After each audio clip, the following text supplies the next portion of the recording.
Bienvenue à Question Directe, bienvenue à ITV. Nous avons le plaisir d'accueillir aujourd'hui sur le plateau Ramatoulaye Sy.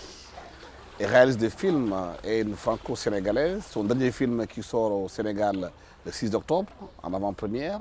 Il y a aussi certaines dates qui se retrouvent dans cette semaine pour permettre au Sénégal de voir son œuvre. Le film s'appelle Banel et Adama. Ramatoulaye, pourquoi Banel et Adama? Je voulais une histoire d'amour. Avant tout, c'était important pour moi d'écrire une histoire d'amour qui se passe au Fouta. Moi, je suis française, je suis née en France, mais mes parents sont originaires du Fouta. Donc on a grandi dans cette tradition. Vous savez comment sont les Foutanques, très fiers. Donc même si je suis née en France, j'ai grandi avec cet amour de la culture Peul. Et je voulais une histoire tout simplement d'amour et universelle qui se déroulait au Fouta. Je voulais pas une histoire misérabiliste, je voulais pas une histoire sociale. Je pense qu'on en a assez des histoires d'émigration vers la France et je voulais une histoire qui se passe complètement en Peul, avec au Fouta, et surtout des gens qui resteraient au Fouta et qui aimeraient cette région et pas qui veulent partir. Oui, une histoire qui se déroule dans une société très particulière, les Peuls. Oui, particulière. On dit qu'on est particulier, mais on est particulier parce qu'on aime notre communauté. C'est une communauté très communautariste, en effet. Mais les Peuls ont, on va dire, cette fierté parce qu'ils n'ont pas envie de perdre leur culture, ils n'ont pas envie de perdre leur tradition. Et c'est vrai qu'à travers mon histoire, je voulais raconter un peu mon vécu, comment trouver son individualité dans cette communauté. Qui est une communauté communautariste.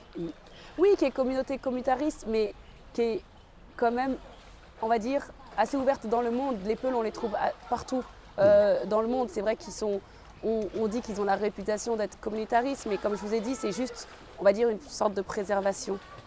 Mais cette histoire d'amour se déroule dans un milieu assez conservateur, où la liberté de la femme est difficilement acceptable. Mais ça, c'est partout dans le monde. Et je ne pense pas que ça soit juste les Peuls qui agissent comme ça avec les femmes. Je pense qu'il y en a partout dans le monde. On peut voir aussi aujourd'hui, même en Occident, des femmes qui crient et qui recherchent leur liberté. On le voit en Syrie aujourd'hui, on le voit en Iran aujourd'hui. Et c'est pour ça que c'était un film que je voulais universel. C'est un film que je veux qui parle aux Africains et aux Africaines, mais pas seulement. Je voulais que ça soit un film qui parle aussi à tout le monde. Mais cette histoire d'amour qui se déroule dans le film entre Banel et Adama est assez particulière. À un moment, Banel est considérée comme une folle. Pourquoi cette folie dans ce film? C'était important pour moi de traiter de la folie et de traiter de l'obsession, on va dire, l'obsession de Banel qu'elle a pour sa quête de liberté, cette quête de féminité, on va dire. Et comme on est à l'encontre de sa quête, la communauté est à l'encontre de sa quête, elle devient folle. Et je pense que c'est un thème que je voulais traiter parce que je me suis inspirée beaucoup des tragédies que j'ai étudiées quand j'étais jeune. Et donc c'est vraiment la folie, une forme, on va dire, d'amour que je voulais traiter. Parce que vous considérez que dans la société Peul, il y a souvent des histoires comme ça, que la folie n'est pas prise en charge? Non, pas du tout. Moi, je dis toujours, il faut faire attention. Ce film-là, c'est une fiction, c'est pas un documentaire. Tout est sorti de ma tête. On me demande souvent si c'est beaucoup inspiré des Peuls et des femmes Peuls, et moi, je dis non, en fait, parce que moi, j'ai grandi en France, comme je vous ai dit. Quand j'écris cette histoire, je l'ai écrit en France, et je ne me fais pas, on va dire, la moralisatrice des Peuls, ou je ne me fais pas la défenseuse des Peuls. Tout ce que je veux, moi, c'était juste raconter une histoire comme une griotte, comme une conteuse, raconter une histoire qui est sortie de ma tête, qui est fausse. C'est pas une vraie histoire et c'est ça où il faut faire la différence. Oui, mais vous êtes une Sénégalaise, franco-sénégalaise en France, Oui. Qui a été éduquée avec la culture Peul à la maison, oui. Mais qui sort, qui est confrontée à d'autres façons de faire, de voir, qui est en contradiction avec ce que vous apprenez dans la maison? Oui, bien sûr. Et c'était un peu dur pour moi quand j'étais jeune, on va dire ce clash de double culture. Je suis née en France et à la maison, on était élevés dans la culture et la tradition Peul. À la maison, on devait porter des pagnes, on parlait Peul. Et on avait vraiment on avait toute cette tradition qui nous suivait. Et à l'extérieur, à l'école, on nous apprenait différemment. Mais je pense qu'on a pu garder les pieds sur terre parce que nos parents nous ont expliqué que c'était important de garder ces traditions on pouvait garder nos traditions tout en aussi restant française aussi en même temps. Et ça vous permettait, toutes les vacances, de venir au Sénégal, de visiter, de voir ce qui se passe Oui. là-bas, de conserver ce lien avec le Sénégal? Aussi, on a conservé un lien avec le Sénégal parce que quand j'étais jeune, j'allais beaucoup, j'allais quelques fois parce que les billets étaient chers avant, hein, les billets d'avion, au Fouta. On allait directement au Fouta où on a notre maison familiale, Angano. C'est un village qui se trouve près de Ourossogui et c'est là où il se trouve toute ma famille. Moi, j'ai connu mes grands-pères, machallah, j'ai connu mes grands-mères, mes tantes et mes oncles qui sont tous là-bas. Et c'est ça. Et avant, on s'écrivait des lettres, on se fait appeler au téléphone. Et c'est grâce à ça que j'ai pu conserver ce lien avec le Fouta. Et votre film vient dans un contexte assez particulier aujourd'hui en France, où il y a beaucoup de problèmes d'intégration, l'immigration clandestine. Oui. On parle souvent des questions importantes comme cela. Il y a des chocs de culture. Comment ce film peut apporter aujourd'hui à rapprocher ces situations? Mais en fait, moi, tout ce que je voulais, c'était pas un film naturaliste. Je voulais vraiment pas parler que ce soit un film qui parle de la migration, de la misère de l'Afrique. Je voulais donner un autre regard sur l'Afrique pour une fois. Je voulais donner un regard positif sur l'Afrique. Je voulais mettre des belles images sur l'Afrique, même si c'est une histoire d'amour, donc c'est une tragédie et que c'est triste, c'est de la fiction, c'est une histoire. Je voulais quand même apporter une belle vision de l'Afrique et montrer qu'en Afrique, on était capable de raconter autre chose que sa misère et que ses problèmes. Est-ce que c'est justement cette façon de faire qui a fait qu'il y a eu l'intérêt par rapport à ce couvert au Festival de Cannes et dans d'autres festivals? Peut-être, je pense que l'intérêt aussi vient de la différence et que je proposais une nouvelle proposition. Moi, il y a quelques années, je cherchais des histoires d'amour au Sénégal dans le cinéma et j'en trouvais pas tout ce que je trouvais. Et c'était des films intéressants, hein. C'était des histoires de pirogues, des histoires de migration clandestine, des histoires de pauvreté. Et c'est vrai qu'avec Atlantique aussi en 2019, Mati Diop, c'est aussi une histoire d'amour. Ça parle de migration, mais ça parle aussi d'une histoire d'amour. Et en fait, il faut montrer, moi je pense qu'on peut montrer qu'en Afrique, on est capable de faire autre chose, on est capable de s'ouvrir sur autre chose, on est capable d'être artistique, d'être créatif et d'écrire des histoires universelles à peu près comme tout le monde. Vous considérez comme étant faisant partie de cette nouvelle génération de jeunes réalisatrices africaines et africains qui montent en puissance, qui veulent montrer au monde aussi qu'en Afrique, on est capable de faire comme tout le monde? Oui, et c'est pas pour rien que j'ai fait mon premier film en Afrique. Moi, comme je vous ai dit, je suis née, j'ai grandi en France. J'aurais pu faire mon premier film en France, mais c'était une volonté vraiment de faire mon film en Afrique déjà pour un hommage à mes parents. Moi, mes parents, c'était très important qu'ils aillent au cinéma, qu'ils voient un film en Peul au cinéma. Il n'y en a pas beaucoup en France, des films en Peul. Pour toute la communauté Peul, pour tout le Sénégal aussi. C'est important, je pense que... Vous voyez, nos parents, ils sont venus en France il y a quelques années pour notre éducation. Ils ne sont pas venus pour eux, parce que nos parents, ils n'avaient pas des grands métiers quand ils sont venus en France. Ils sont venus pour nous, pour notre éducation. Donc je trouvais que c'est important de leur rendre.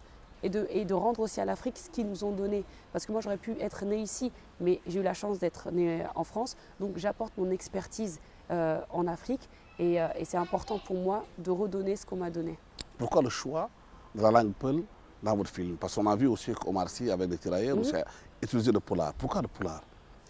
Je pense déjà parce qu'il n'y a pas une grande visibilité de la langue Peul dans le domaine cinématographique international. Donc c'est important de mettre cette langue, parce que ce n'est pas une langue seulement sénégalaise. Le Peul est parlé un peu partout. Il est parlé au Nigeria, au Cameroun, il est parlé en Mauritanie, il est parlé en Burkina Faso. Donc c'est une langue qui est très importante en Afrique. Et on a besoin de mettre en avant cette langue, cette culture et cette tradition. Et moi, comme je vous ai dit, c'est un grand hommage à mes parents, c'est un grand hommage à la culture Peul avec Baba Mal. J'ai grandi avec les chansons de Baba Mal, j'ai grandi avec le rap de Gucci, aussi en Pulaar. Et c'est aussi pour leur rendre hommage. Et les livres d'Amadou Hampâté-Bâ aussi. Et Amadou Hampâté-Bâ disait beaucoup qu'il est passeur de tradition. Amadou Hampâté-Bâ est décédé maintenant. Et je pense que c'est à notre génération de passer la tradition Peul à d'autres générations pour pas que le Peul soit oublié. Vous le faites par le militantisme ou quoi? Quand même, oui. Je fais et aussi par du communautarisme. Même si je suis née en France, je me considère très très Peul et très communautaire aussi dans ce sens-là. Et je trouve que c'est important. Je trouve qu'on a une très très belle culture. On a une magnifique culture et il ne faut pas qu'elle se perde. Et comment le choix de cette langue est perçu par le public? Elle est très bien perçue. Déjà, on me pose quand même la question, pourquoi il n'y a pas de français? Mais je dis, mais Il y a beaucoup de Peuls au Sénégal qui ne parlent pas français. Et mon film, en plus, est intemporel. Ça veut dire que mon film peut se passer dans les années 1800, 1700. Avant, on ne parlait pas français dans cette période-là. Donc c'est tout à fait normal que mon film soit en Peul. Et je pense que qu'il est assez bien reçu. Est-ce que ce n'est pas difficile pour vous de venir dans un milieu comme Podor, d'aller chercher les acteurs pour les trouver? Comment vous avez fait pour avoir ces personnages qui ont joué, qui peut-être qui ne sont pas des professionnels pour la première fois jouer un film? Comment vous avez fait pour les amener à faire du cinéma? C'était assez compliqué, c'était des acteurs tous non professionnels. Ça veut dire que c'est des acteurs qui n'ont jamais joué en fait. Et tous, donc on a fait un grand casting avec la directrice de casting, Iman Dijon, qui vient du Sénégal aussi, qui est ici. Et ensuite on a beaucoup travaillé, c'est beaucoup de travail en amont. Ils ont vu beaucoup de films, on a beaucoup répété les scènes. On avait un coach d'acteurs qui s'appelle Hakim, qui est de Podor aussi, et qui les a aidés à répéter les textes. Et c'est beaucoup de travail. Mais c'était une volonté pour moi de prendre des Peuls du Fouta. C'était très très important. Après vos films qui vont venir après, c'est la même trame, c'est les mêmes non-professionnels que vous allez prendre pour les faire parler? Je ne sais pas. Je ne sais pas parce que les non-professionnels, c'est très difficile à parler, de travailler avec les non-professionnels. Beaucoup d'énergie. Et je pense que je voudrais bien une autre expérience. Et aussi le problème, c'était pas juste une volonté de travailler avec les non-professionnels, c'est qu'il n'y a pas beaucoup de professionnels qui parlent le poulard. Donc on n'avait pas beaucoup de choix. Donc on était obligé d'aller vers des non-professionnels. Donc j'espère que petit à petit, avec tous les films qui se passent en Peul, de Mamadou Dia par exemple, Bamoun Nafi, Oui. de Tirailleurs et de mon film, les acteurs vont continuer à jouer et il y aura de plus en plus d'acteurs Peul qui pourront parler le Peul.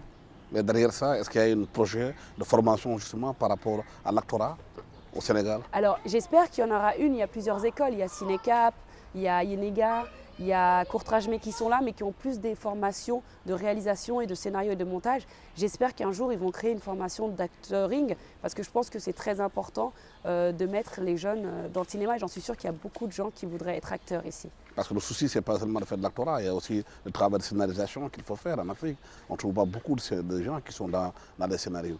Oui, il y a beaucoup de travail aussi à apporter dans le scénario. On ne le voit pas seulement au cinéma, on le voit aussi dans les séries télé, que le scénario est très important. Le scénario, ce n'est pas juste venir et improviser, c'est beaucoup d'écriture.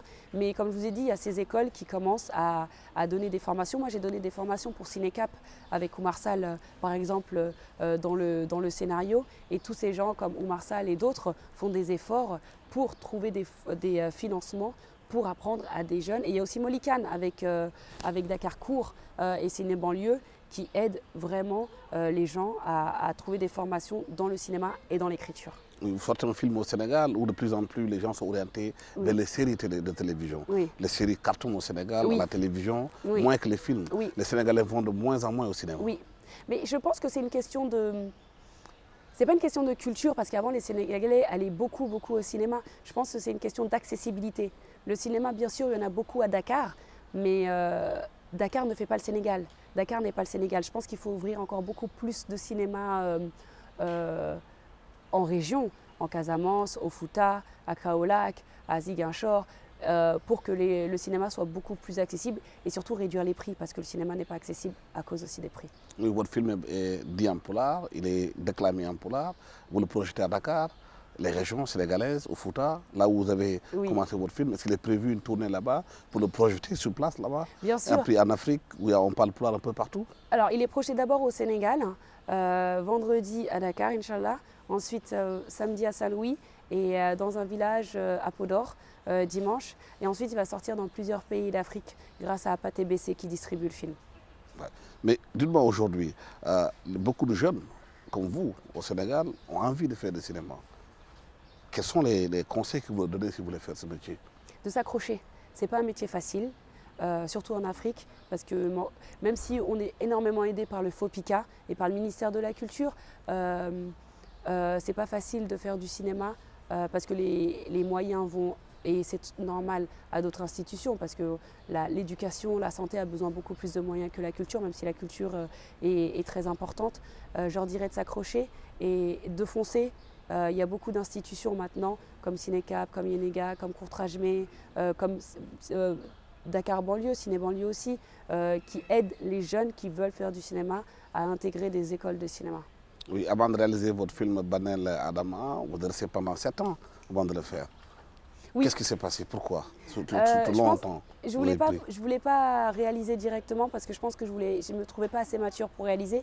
Et moi, je me suis baignée dans la littérature et l'écriture depuis toute jeune. Donc j'ai commencé par faire des scénarios, de coécrire des scénarios.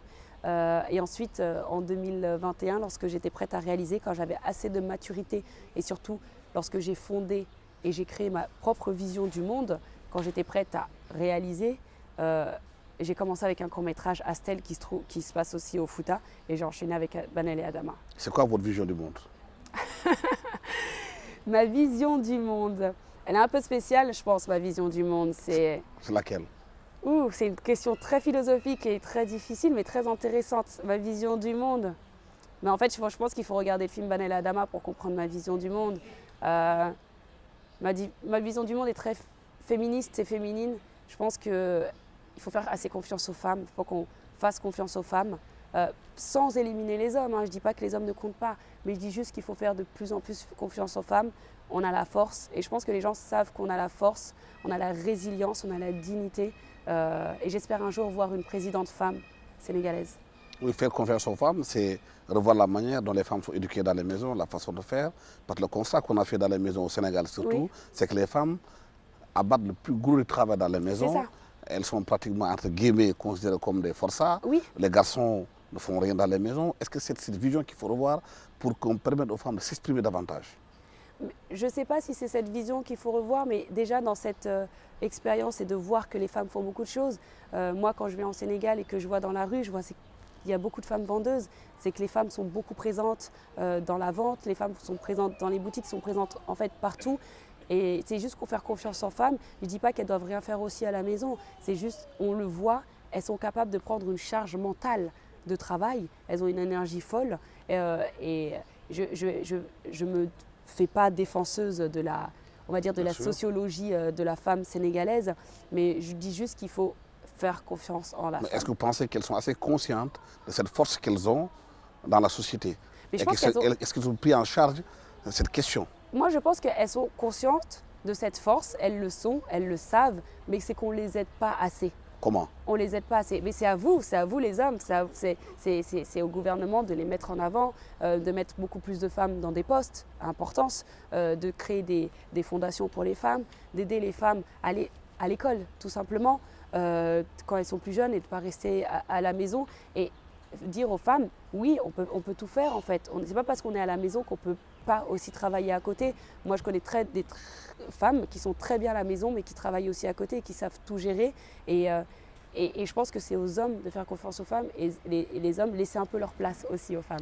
Oui, mais parce qu'au Sénégal, quand même, il y a eu des efforts qui ont été faits. Il y a eu beaucoup d'efforts. La parité à l'Assemblée nationale, Bien c'est sûr. l'un des rares pays au monde à avoir Bien cette sûr. parité, Et- mieux peut-être que la France. Oui, bien sûr. Et surtout, moi, j'ai été très contente sur l'éducation aussi des filles.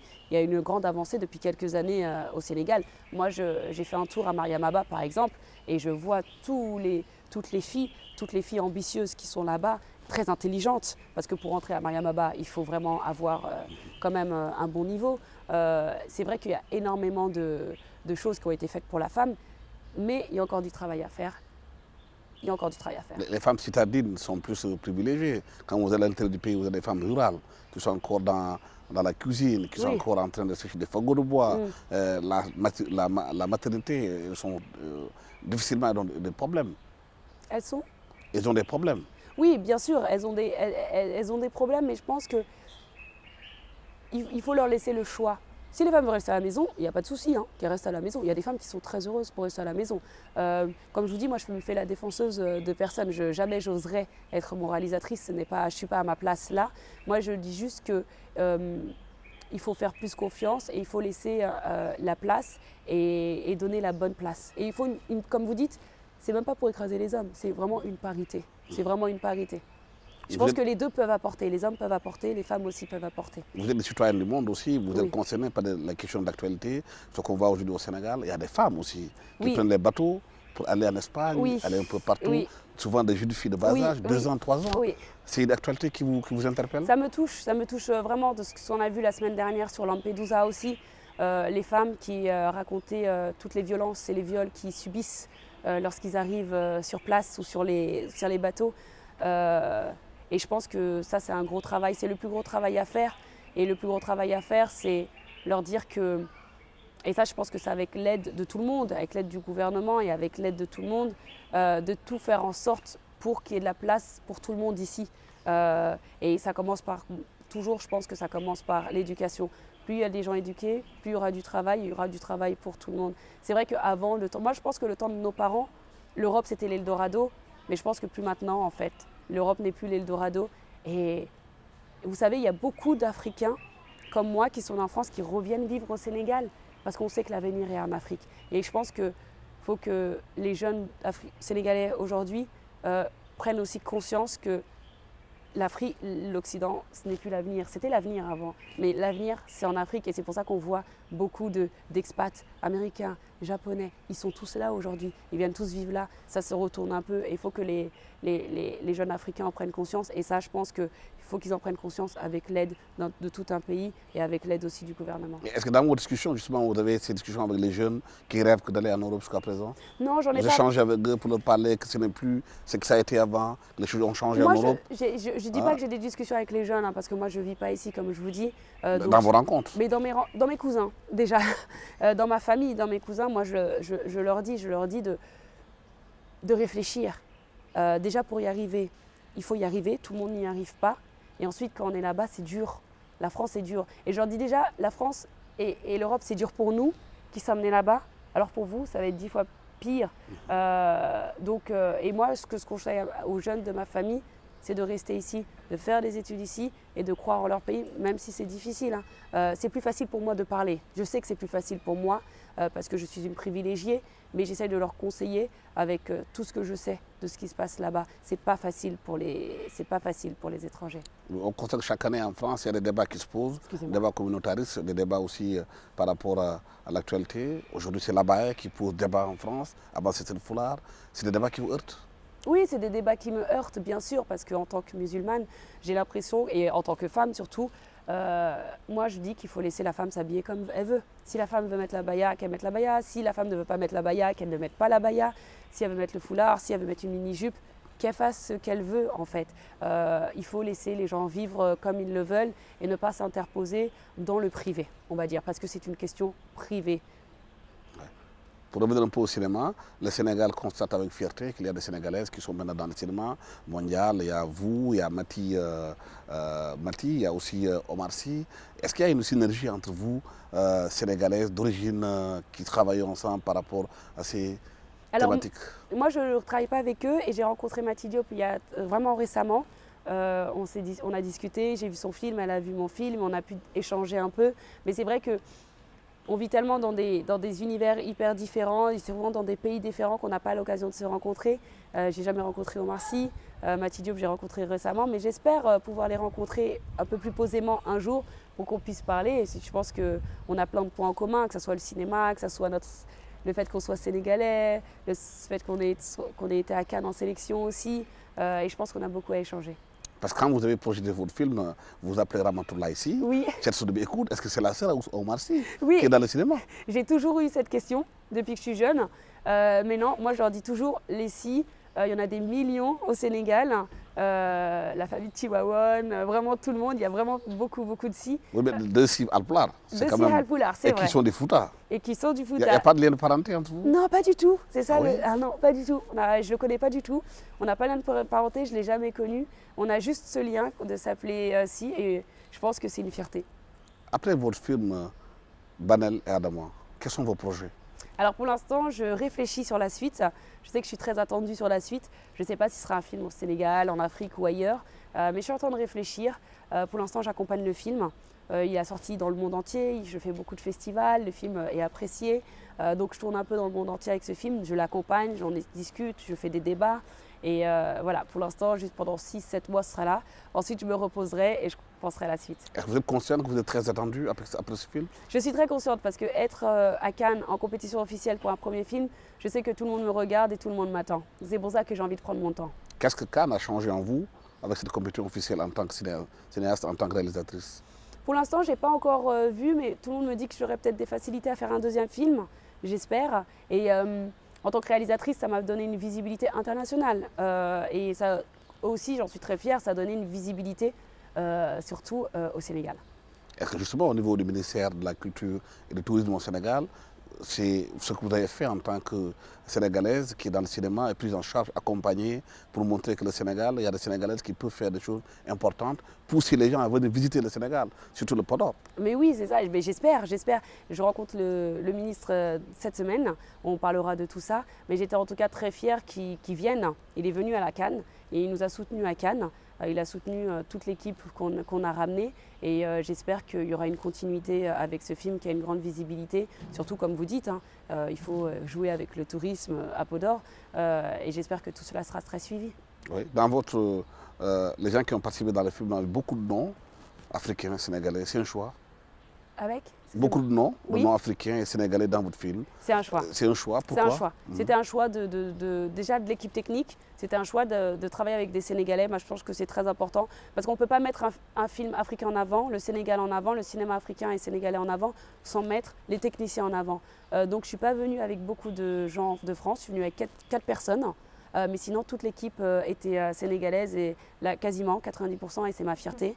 Et parce que ça montre qu'au Sénégal, on a beaucoup de talent, que ce soit dans la réalisation, dans l'écriture, mais aussi dans la technique au Sénégal, les décors, les costumes, voilà, la régie. Et ensuite, c'était très important de faire un casting entièrement peu les Sénégalais. Ouais. Merci, Ramatoulaye Sy, d'avoir été venu sur ce plateau de ITV. Nous parlons de votre film Banel et Adama, qui sort bientôt au Sénégal le 6 octobre prochain.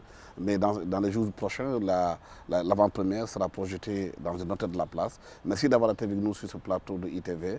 Merci à toute l'équipe technique qui m'a accompagné pour la réalisation de cette émission. Merci, au revoir.